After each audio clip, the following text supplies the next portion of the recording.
With us today is Bev Hepting. Bev is an award winning international TEDx speaker and coach who works with business owners, transforming their business by clarifying their message, allowing them to speak in public with confidence and clarity. She's an experienced speaker who engages her audiences and ensures they get great value, new learnings, and a lot of fun from her talk. For those listening, you can ask a question at any time, and this webinar is being recorded. We are so excited to have you with us today, Bev. So let's get you started. Thank you. And I'm really excited to be here talking to you all today about speaking and especially about how we have had to change the way we would approach our speaking now that the majority of us are online. But before we start, could I just ask you to sort of just shake your hands a bit, get your shoulders comfortable, and just shake your head, just shake all that energy out. And the reason I'm asking you to do this is because we spend a lot of time staring at our computer screens today. And sometimes we forget that we're allowed to just sit back and relax from it a bit. And in order for me to help you as a listener or any of my other listeners really get ready to hear what I have to say, I need you to loosen up a bit because otherwise we're all too tight and we're too tense and then nothing happens. So I'm going to talk to you today covering three different parts. The first part, I just want to talk to you around the psychology of online, of what they call Zoom fatigue, which doesn't have to be just Zoom. It could be any other of the online platforms that we use today, and why we get so tired, and why it's so difficult for us to engage within that sort of environment. Then I'm going to talk to you about the difference in technique between talking online or when you're in a real room with real people at a live event. And there is a distinct difference in the technique you would use as a speaker. And then we're going to spend some time looking at the different ways that you can ensure or really push your own agenda in terms of getting people engaged. Some tricks that I have used and have worked and that other people have used to help you, the listener, be more engaged with what's going on. So let's start first with the psychology. Why does Zoom fatigue, why does that come up all too often? How often have you heard people say, oh, I can't, I've got Zoom fatigue? Well, Zoom fatigue is a real thing and it has been studied, and I wish I could tell you the name of the various sort of reports that talk about this. But let's look at it from a really practical point of view. When we're watching somebody on a computer, through a computer screen or a phone screen, whichever screen we're using, we want to show that we're listening. We want to be polite, and we also want to make sure that we get all the bits of information people are going to give us. So what we tend to do, we tend to concentrate really hard and really listen. Can you imagine how exhausting that is after 20 minutes, an hour, 2 hours? It's actually quite hard work. One of the reasons that it becomes hard work is because we are on our own in a room listening. So you are all probably in a room on your own in your home listening to me. You haven't got anyone beside you to sort of look at and go, well, do you think she's right? Or did you understand that? Or take notes for me? There's nobody to feed off. So you are the sole person trying to understand and taking everything that's being said. And the more complicated the information given to you, the harder that gets. You're trying to pick up cues from people's behavior, from the way they use their hands and the body language, all those invisible cues that we pick up when we're talking directly to people. Our brain is still trying to pick them up, but you can't do that through a lens. And although I might throw my arms around and be very expressive, you still have to interpret that and try to make sense of it. So your brain is working really, really hard to make that happen. It's really trying to pull it all together. And that becomes Zoom fatigue. And when that hits somebody, it tends to, for nice people who still want to listen, make you work even harder at trying to listen and trying to hear. And you end up in a vicious circle of this, I've got to listen, I'm too tired, I've got to watch, my eyes hurt. So I want you to think about that every time you do an online presentation or an online speech or anything where you're talking to a group, to an audience online, that the added pressure on them to listen and receive and to understand is twice as hard. And for you as a listener, the presenter, you have to try in a way to read a room you can't see. You have to try and understand how people are receiving that information. How are people listening to you? On some platforms, this is a lot easier. Things like Skype or Zoom, where you can see the people around you and you can see if they've fallen asleep or they've drifted off. But on a lot of platforms, you can't see that. So you have to assume all the time that it is your job to ensure people are hearing and understanding what you say. So with that in mind, I want you to think about having to pivot from being on a stage, talking to people that you see, you can pick up the cues, the atmosphere builds, everybody's in there. The people who have arrived have come specifically to focus on you, and everything works in your favor. To, I'm now going to have to do this online with people in their own homes, and the kids are screaming, and hubby or partner expects their dinner, and the dog's running around in circles, and I've really got to concentrate on this, and I've really got to listen to this. And they're normally in their pajamas while they're listening, and very much in their own home comforts, sitting back. You are not the sole focus of their attention. So your talk or your speech needs to be a bit more energized. It needs to be uplifting. It needs to really, really get to people. Now, I don't use slides. I don't tend to use slides even when I do performances on a stage, so to speak. And I don't tend to use them when I'm online. And the reason for this is because, one, slides actually give people the permission to look away or to check Facebook. So if you've got lots of slides going all the time, people feel like, oh, that's okay, now I'll just listen and I'll go off and do something else while I'm listening to that. But they miss what's on the slides. So within this pivot, if you're someone who is used to using slides with lots of information on, it goes down like a lead balloon, as we would say in the UK. The slides have to add value. They have to, in a way, change the way someone is thinking. I tend to use a lot of diagrams, and I'm sure most of you do tend to, use images and pictures to depict something.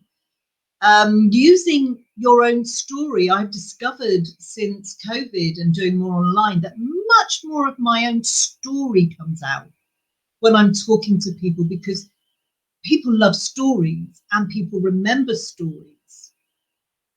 When I first started with the whole coming online after COVID hit, and after the, the manic of picking myself up off the floor and chewing the carpet because all the speaking gigs had been cancelled and all of that going on, which I'm sure we all recognise, I had to stop and think, okay, are my talks going to have the same impact online as they did offline?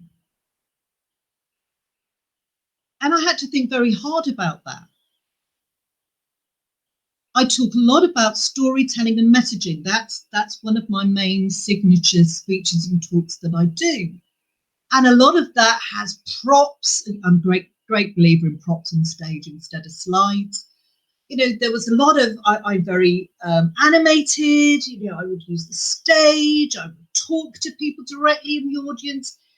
It's more like a performance. I couldn't do that anymore. It became suddenly that every talk, every speech I did online had to give more value, had to say more to people, had to give them something that they needed and something they could implement straight away.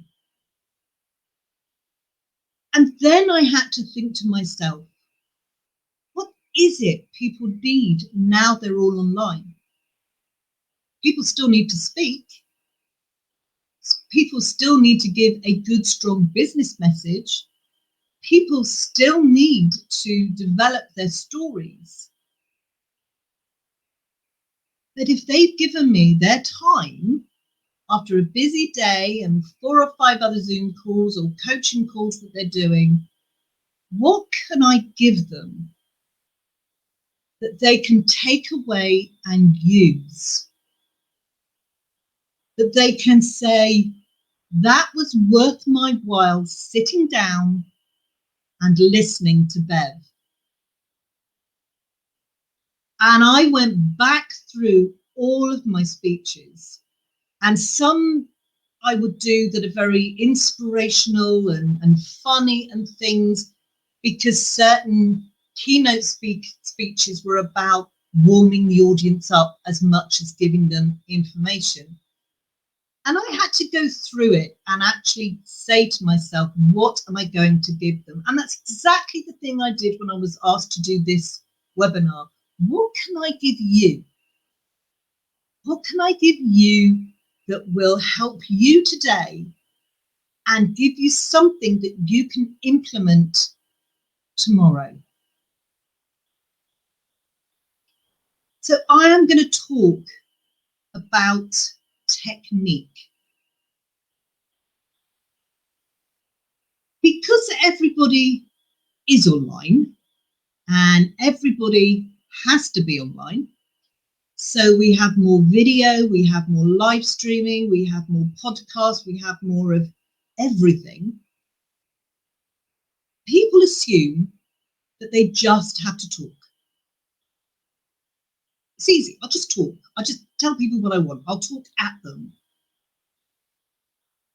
You can't do that anymore.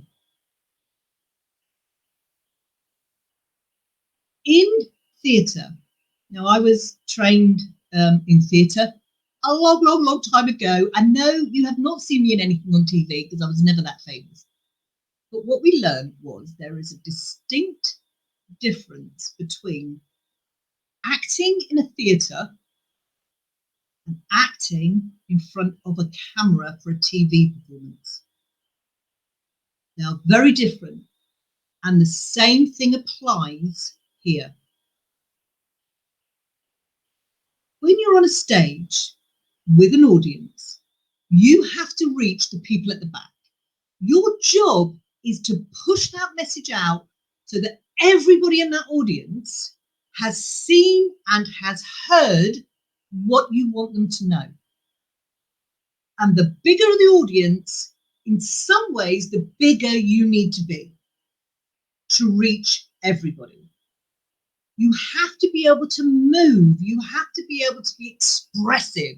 You have to have volume. You have to be able to push emotion out to that audience. With TV, it's contained. It's contained into this little box, if you like, because at the end of the day, you are only speaking to one person at a time. Now, it may be that, the family is sat down watching TV, but for our purposes, generally, you're speaking to one person at a time. And you have to ensure that that one person feels like you're talking to them. They want to be involved. They want to feel. They want to participate. They want to understand. Now, we can't fling our arms around. Trust me, I still do it and it goes all over the place. But you have to make it so that whoever's looking at you through that camera on those screens, and let's face it, phone screens are even smaller, you have to get through it, crawl through it, and speak to those people. And if you use that same volume, if you like, and bigness, for want of another word, it almost is too much for people. It's like you're getting in their face, you're getting into their private space, and they want to back off from it. Because we're actually quite close. When I'm here now and I'm barely 2 foot away from my screen, and when I lean in, even less. So you're seeing me very close, much closer than you would if I was on a stage or was in the front of a room. We are very close. So we have to be careful that we don't bombard.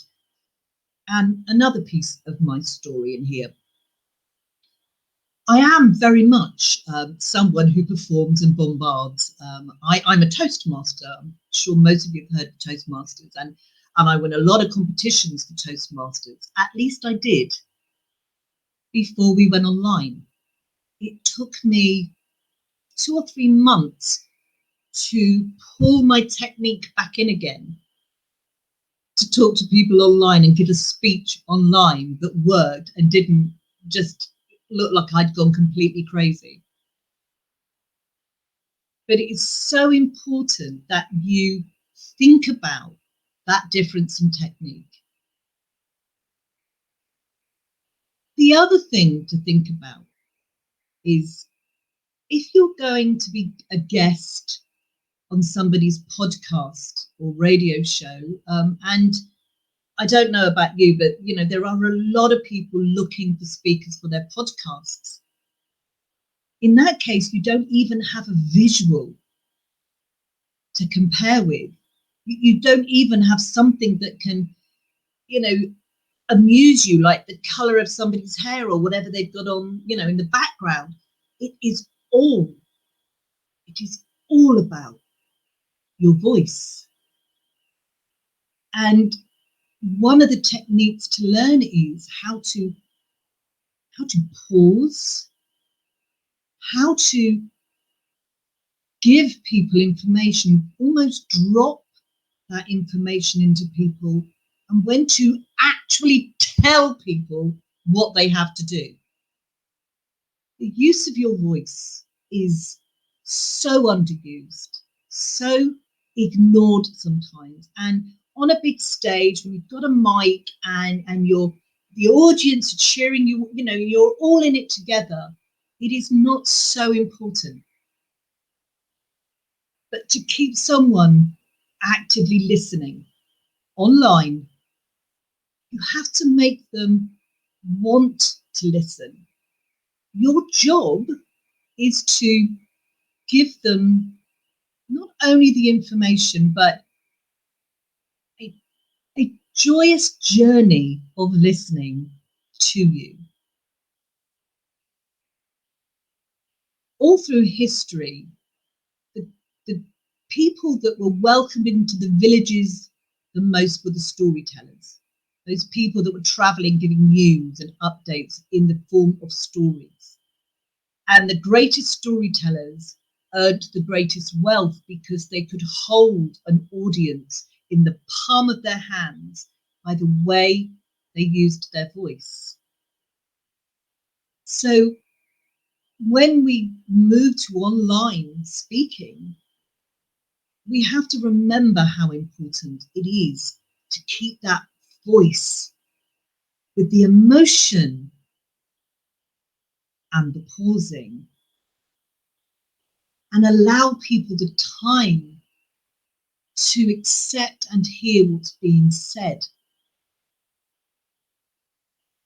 So with all that in mind, and going into how we keep people engaged, let me just recap for you.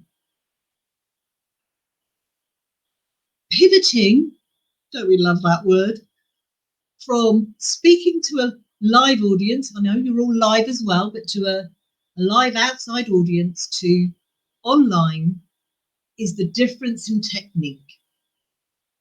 It is also the difference in understanding that people work so much harder to listen and hear you online, and you have to take that into account. It's the difference between being big and bright and loud to smaller and more intimate and talking to you. That one person that sat in their room on their own, front of their computer, listening. It's you that we're talking to. So let's think about, how do we get people engaged? The first thing is to recognize that people get tired. That's why I say to people at the beginning, just shake it all out a bit, let your eyes wander around, give yourself permission, just look around a bit. I tend to always now have a pre-event where I'll say to people in the email, make sure you've got your cup of coffee or your drink or whatever, be there with it so you can take your sips and still listen and sit back. The other thing about engagement is talking to people and not at them. So ask questions. You have questions, I'm sure you do. I would love to know from you, and I know there's a poll on how you have pivoted your speech. How has your speech changed? How has your speaking changed during the whole COVID thing? Have you had to adapt differently? Have you had to rewrite signature speeches or talks?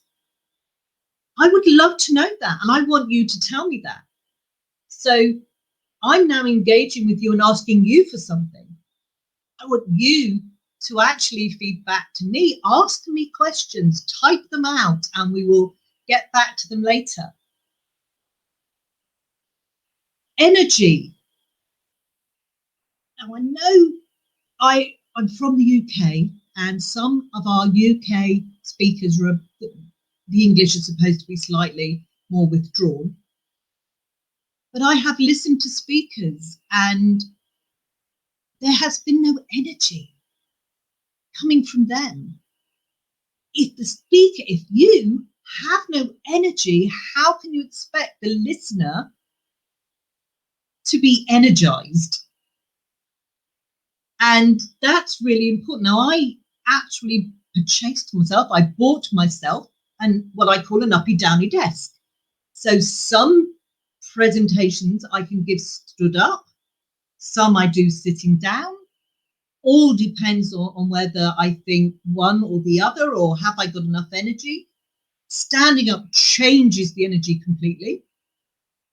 Or what I do is I never sit back in my chair. If I'm doing it sat down, I have learnt that one of the things I can do is actually sit on the edge of my seat. I have to keep my back straight. I have to open up my lungs. The breathing becomes easier, and it is so much easier to portray that energy than sat back like that. So the minute you sit back, you're not engaging. So energize your audience, ask them questions all the time. Ask them questions. And equally, if you feel like you're not sure what's going on, ask them to type something in the chat boxes. Now, to be fair, this is the first time I've ever used this particular platform. And luckily we had a rehearsal because I had to get used to it. So I'm not completely sure how all this works in terms of questions and what's going where and what have you. So it's a big sort of learning curve for me. But equally, my job is not to worry about the fact that I don't understand it all, but to keep going with you and keep my energy up and keep asking you things. Stories, I've said before, are the thing that people really relate to. And the reason is we're DNA'd for stories. It's how, as humans, we have past information, we have logged histories, we have, cavemen painted on caves to tell you what animals were in the area. And today we have Instagram stories. So I do wonder if we've gone round in a full circle. Stories. The more you can pull a story into your presentation, your talk, whatever it may be, the more people are interested. And it's not about telling people that, there are some very heartfelt stories out there. It's not about throwing yourself out there and hurling your life at someone. It's about those really pivotal moments, those things that made the change, those stories that explain why. The reason for me, in terms of really learning how to pivot this speaking online and how to engage and how to get everything going, is all based on the fact that I didn't win a competition. Yes, I'm putting it out there. I didn't win a competition and I didn't particularly behave very well afterwards. I did have a bit of a sulk in my bedroom, wondering why I hadn't won. And it was because of that I stopped and really thought through the difference in how I was going to work with a virtual audience. How was I going to really try to engage with communities and pull them in and make them feel a part of what I wanted to do?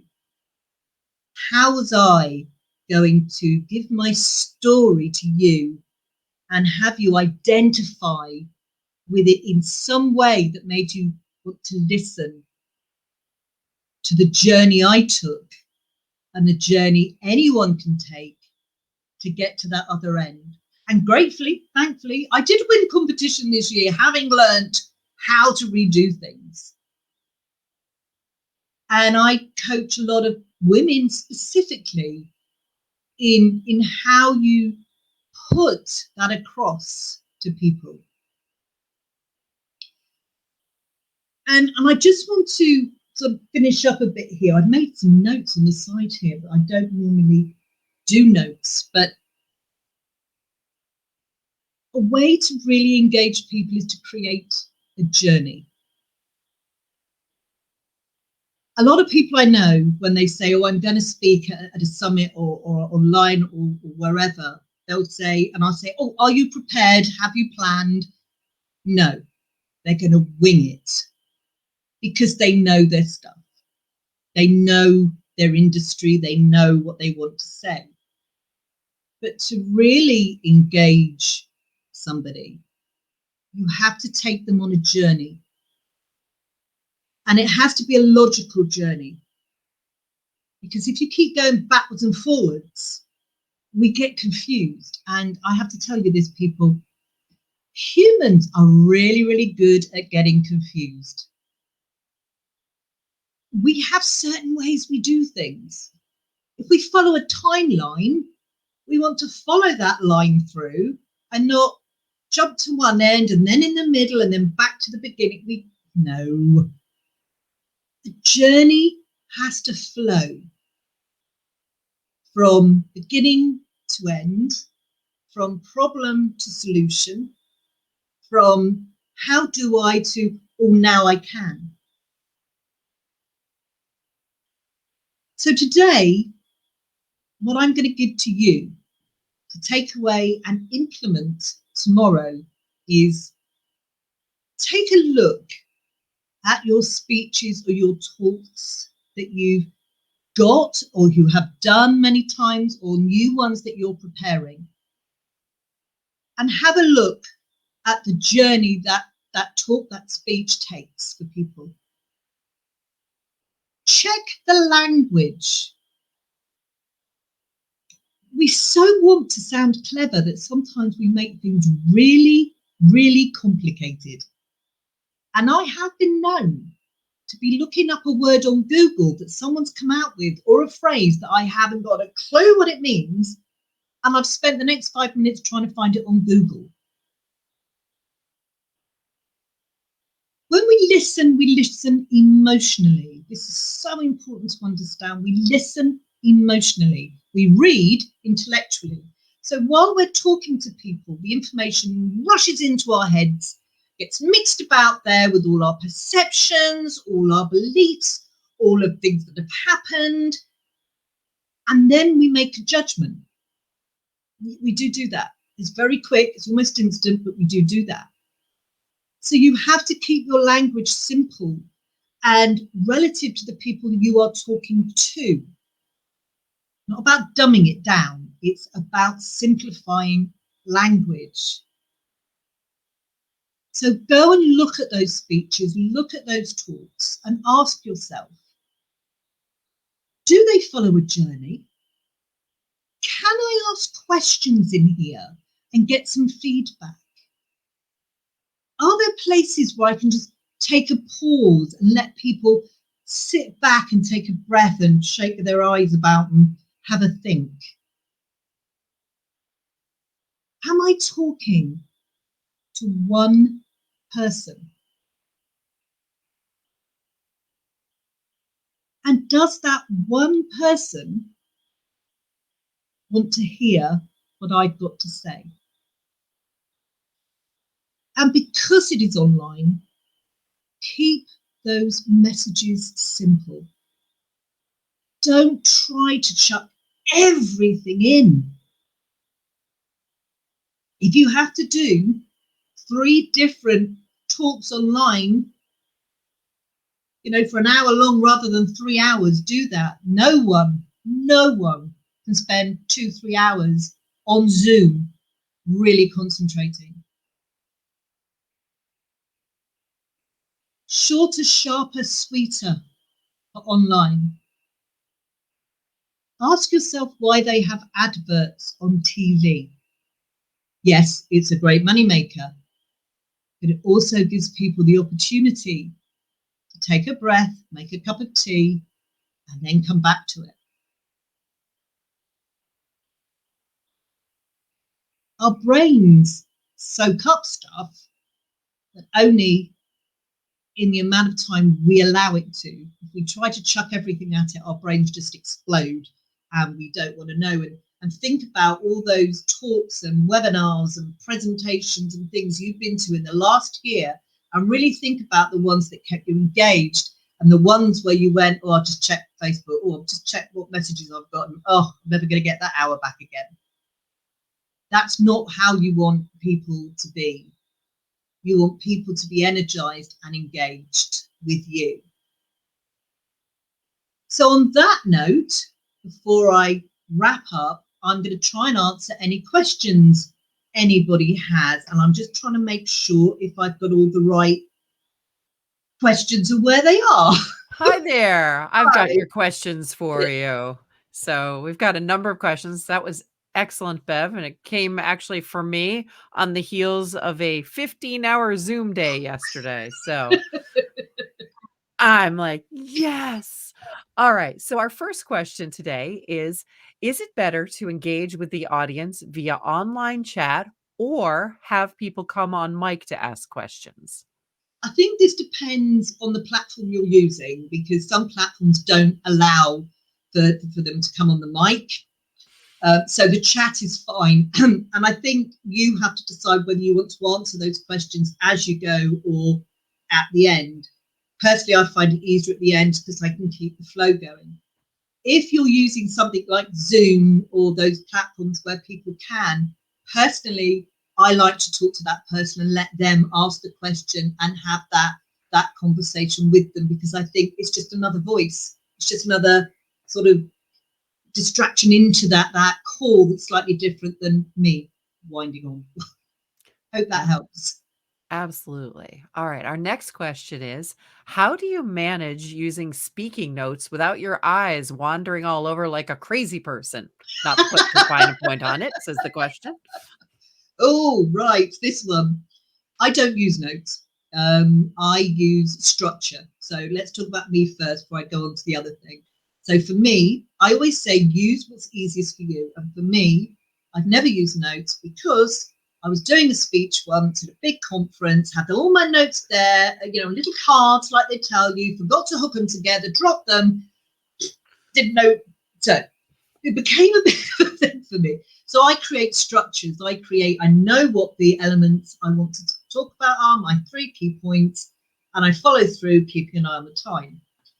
Other people I know want to be able to see their notes. Now, you could buy a lovely thing that goes above your computer and you can attach your notes to there, or you can download for free a teleprompt.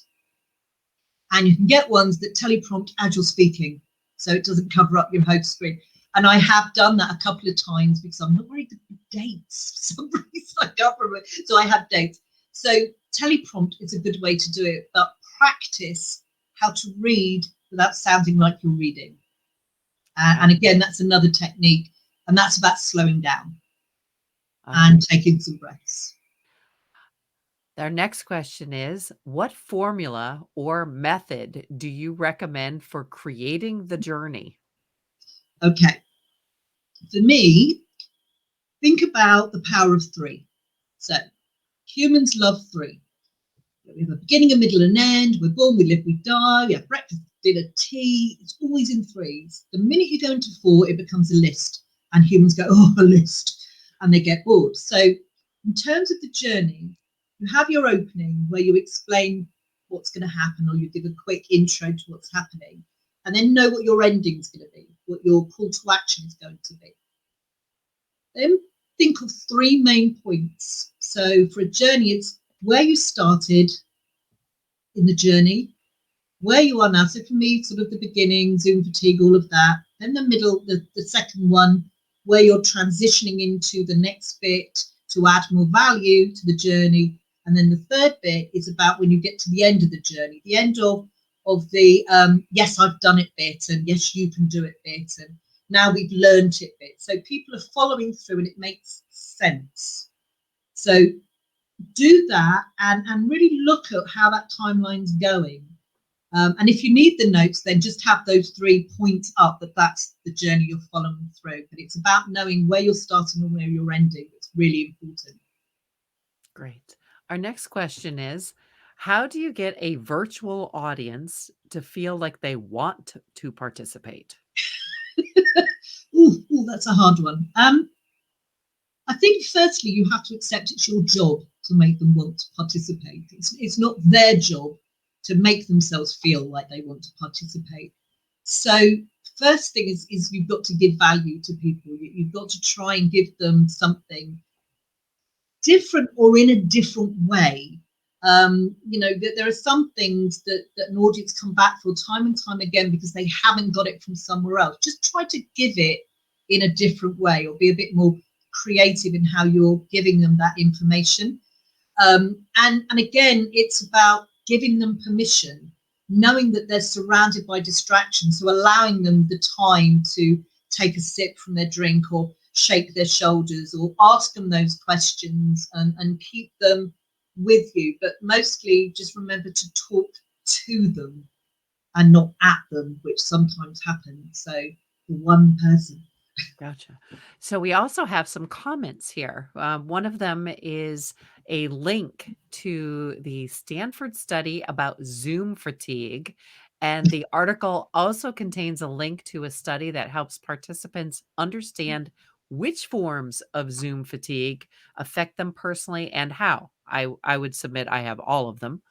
Um, but you know what? This is a fabulous link, and I'm going to give it to our person who is pulling together the follow-up email on this and share this link, because I don't believe we have a way to share it once this session has gone It's live. well worth reading. It opens your eyes to Yes, how people listen.